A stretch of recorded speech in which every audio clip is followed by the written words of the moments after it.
مساء الخير. مساء النور. اهلا وسهلا فيكي بلبنان وعبر موقع خبر عاجل. خلينا نبلش لقائنا بالعد العكسي للاخر.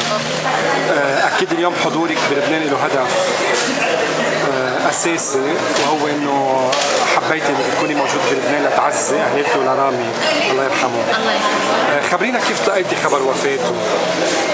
ما صدقت ابكي اضحك، يعني لا ما صدقت، يعني كثير اشاعات ما عم صدق الصح من الكذب، فانا لما قالوا لي بالتليفون ما صدقت.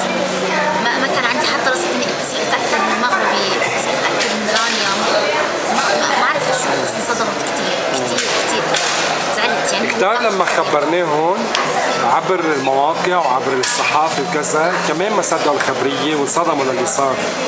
في منهم دخلوا في المستشفى، في منهم انهارت اعصابهم، في منهم كذا.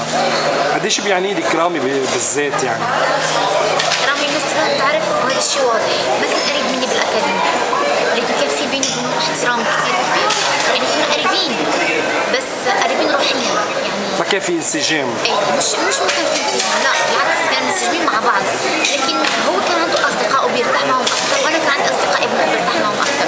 بس هذا ما في شك انه انا بحبه وانا بحب كثير بس ما بيعني انه انا بكيت وزعلت، بس يعني يعني كل واحد شو احساسه، كل واحد شو ترجم احساسه. في اللي انهار، في اللي راح على المستشفى، بس انا كمان ما في اقول انه انا انهارت. انا ما في احكي عن نفسي، بحب خلي الناس تحكي عن ظهري، ما في انه انا انهارت وبكيت ورحت على المستشفى وبعرف شو. انا انهارت اكيد بكيت، لكن ما بحب احكي على حالي، بحب الناس تحكي عن نفسي. إذا بدنا نختصر الحادث، ممكن نقول إنه هذا حادث قضاء وقدر، أو تحط علامة استفهام على موضوع الحادث؟ أول شيء أكيد قضاء الله سبحانه وتعالى، هو مكتب هذا الشيء، لا اعتراض، اللهم لا اعتراض.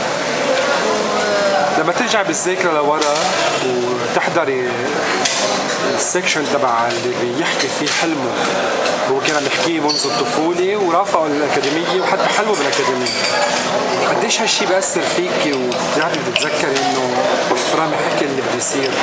يعني تأثرت كثير إنه شخص لهالدرجة، يعني حس إنه رح يتوفى، فمش كثير.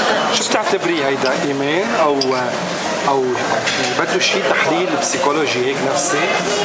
ما بعرف هيدا الشيء، لكن بعتبر إنه إيمان، لأنه إذا ما بعرف يعني الله سبحانه وتعالى وصل له رسالة إنه شو رح يصير، يعني لو كان ما بعرف، لو كان فكر شوي يمكن ما أخذ قرار إنه يركب من السيارة، يمكن أخذ قرار إنه ما يروح على مصر هذاك اليوم.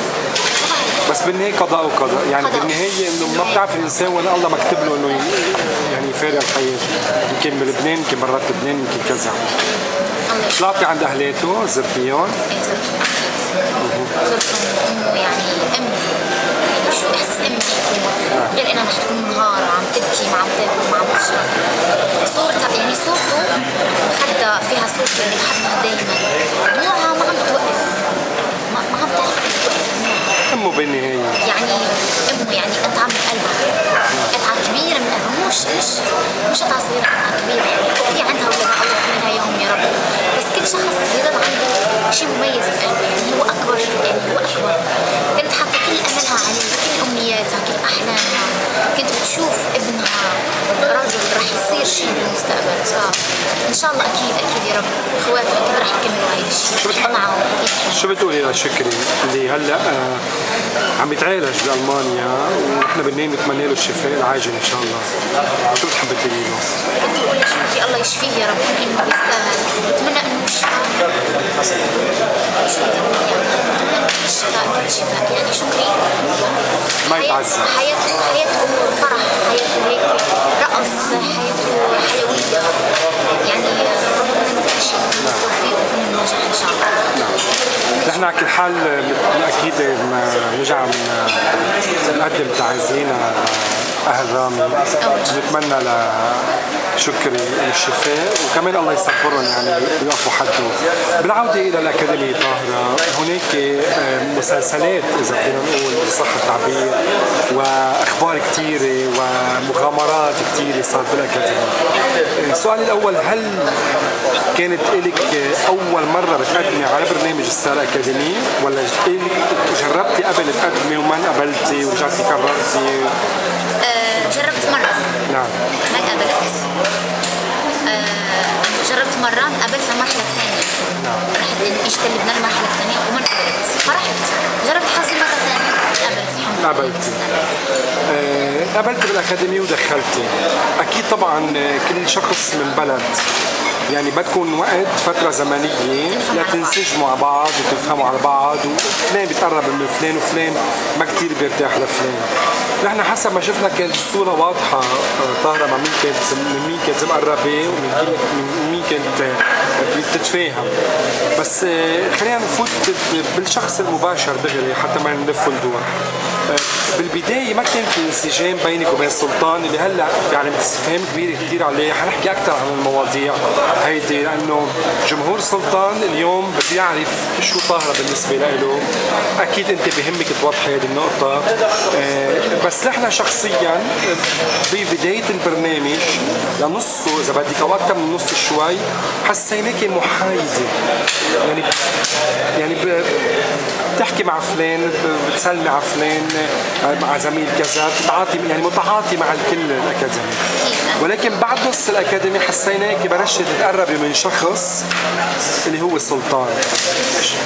هل هالشيء الصورة اللي نحن شفناها صحيحة؟ أكيد صحيحة، يعني ما في كذب، الناس بتشوف كل شيء. الجمهور مش غبي.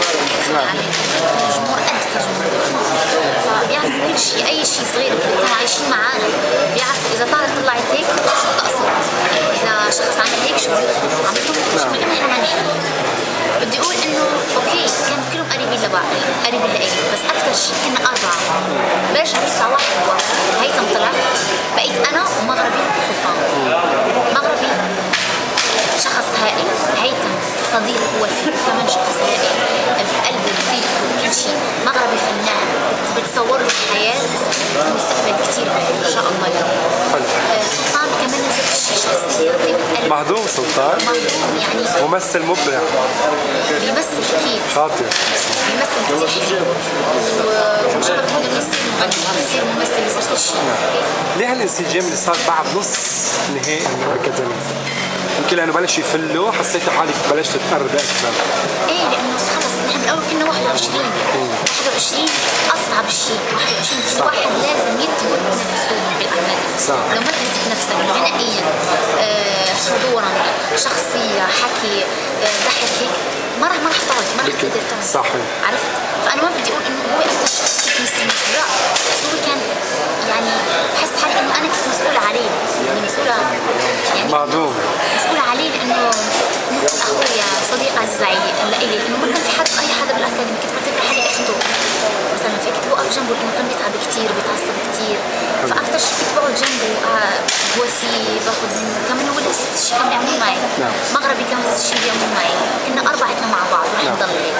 الجمهور هو بيقرر أكثر الأحيان، هو بيقرر مين الكابلز بالأكاديمي. الجمهور هو اختار إنه سلطان وطاهرة يكونوا مع بعض، بالجروبات بحطوا صور مع بعض، بالأفراح بحطوا صور مع بعض، لما خرجتوا مع بعض، يعني جمعوا هو الجمهور بيفرض عليكم إنكم تجمعوا مع بعض باللا شعوريا إذا بدك. خلينا قبل نوضح شو اليوم علاقة سلطان وطاهرة بالعنوان العريض ليفهم الجمهور شو علاقتي بسلطان. علاقة مثل علاقة طاهرة بمغرب، طاهرة بهيثم، بس في شخص بيكون عزيز على شخص أكثر. فسلطان هلا يعني قريب مني لأنه قابلت أنا وياه هون بلبنان. هو صديقي، يعني رحت معه عند أهل رامي، حسيت معه، بعرفت يعني قريبين من بعض. يعني العنوان يعني مغربي كمان شخص هذا. ما بقدرش يعني لو كان مغربي بتمنى، لو كان مغربي بتمنى. بس بتميزي السلطان عن المغربي وغيره، يعني بتحسيه سبيسيال أكثر. مثله مثل أي شخص، بس هو لأنه قريب منك هلا. أكيد هو قريب مني هلا، نحن مع بعض كل يوم. بس بدي أقول كلهم نفس الشيء، نفس المعزة عندي، ما بفرق حدا عن حدا ابدا، عمري ما رح اعمل هيك. بس هيدي الصورة مش تتزوج ما بعرف. بس هاي الصورة مش واضحة عند الجمهور. زوجوك يا جمهور وخطبوك زوجوني ما بعرف، خطبوني وعملتوا ديو كمان مع بعض. وانا عم بقول لك انا جوزوني وخطبت وما بعرف شو. لا انا هلا ما بعرف